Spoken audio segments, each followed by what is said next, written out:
ఆ చిత్తశుద్ధిని ఎవరు ప్రశ్నించలేరు, ఎవరు శంకించలేరు. అందుకే మీరు అంచనాలు పెంచండి, అంచనాలు వేయండి, అన్ని వివరాలు సేకరించండి. డిసెంబర్ మాసం మనకు అత్యంత కీలకమైన మాసం. Miracle month is December. క్రిస్మస్ని మిరకల్ మంత్ అంటారు, అద్భుతాలు జరిగే నెల అంటారు.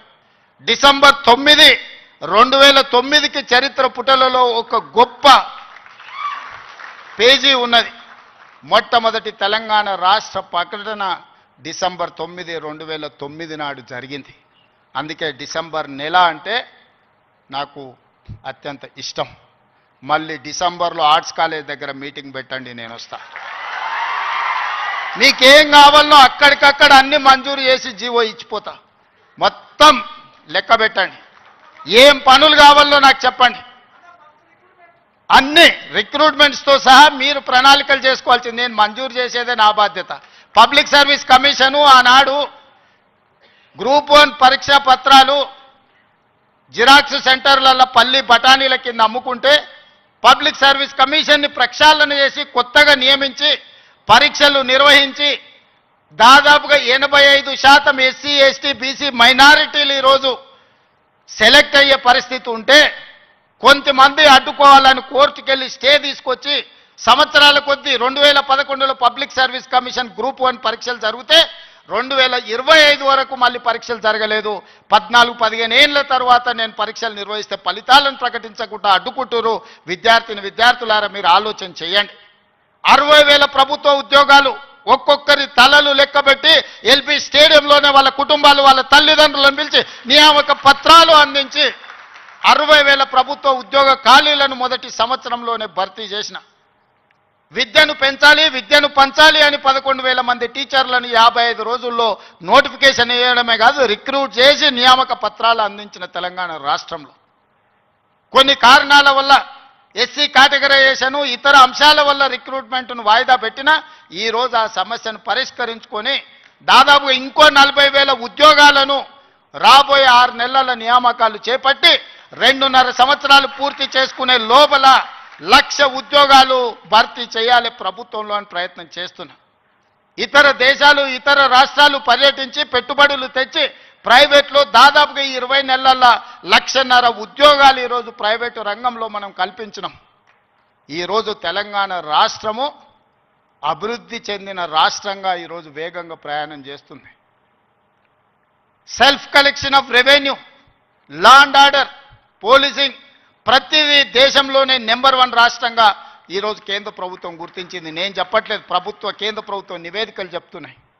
శాంతి భద్రతలను కాపాడడం నుంచి మొదలు పెడితే ఈరోజు నిత్యావసర వస్తువుల ధరలను నియంత్రించడంలో, ఇన్ఫ్లేషన్లో కూడా Telangana is lowest inflation state in the country. 1.5. బయట రాష్ట్రాలకి జాతీయ స్థాయిలో 8% ఇన్ఫ్లేషన్ ఉంటే ఇతర రాష్ట్రాల 6-7% ఉంటే నిత్యావసర వస్తువులను నియంత్రించే 1.5% ఇన్ఫ్లేషన్ ఉన్న రాష్ట్రంగా తెలంగాణ మొట్టమొదటి స్థానాన్ని ఆక్రమించింది. ఎన్నడైనా ఆలోచన చేసిండ్రా?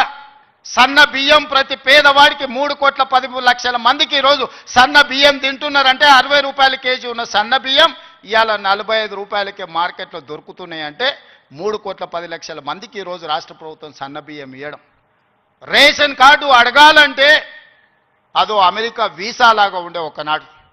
ఇవాళ ప్రతి పేదవాడికి రేషన్ కార్డు ఇచ్చి ఇంటింటికి వెళ్ళి నీకు రేషన్ కార్డు కావాలన్నా తీసుకో అని చెప్పి ఈరోజు ఇస్తున్న ప్రభుత్వం మనది కాదా?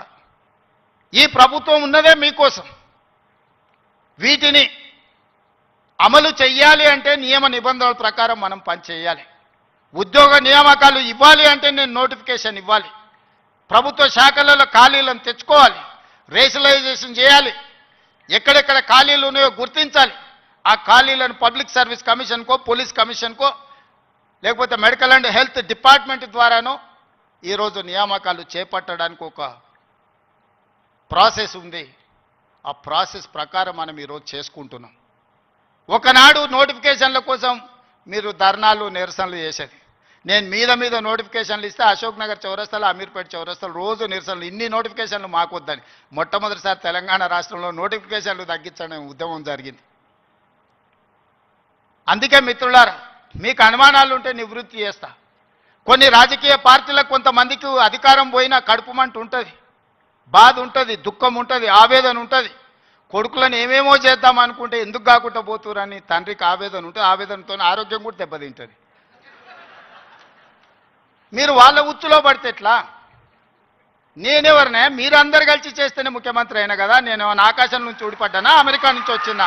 ఏం నుంచి వచ్చినా? నల్లమల్ల అడవుల నుంచి, కొండారెడ్డిపల్లి నుంచి వచ్చిన గా ప్రొఫెసర్ కాసింది మాది పక్క ఊరే. మీ ఊరు నుంచి, మీ దగ్గర నుంచి గవర్నమెంట్ స్కూల్లో చదివి మీతో పాటు 20 ఏళ్ళు ఉండి జడ్పీటీసీగా, ఎమ్మెల్సీగా, ఎమ్మెల్యేగా, ఎంపీగా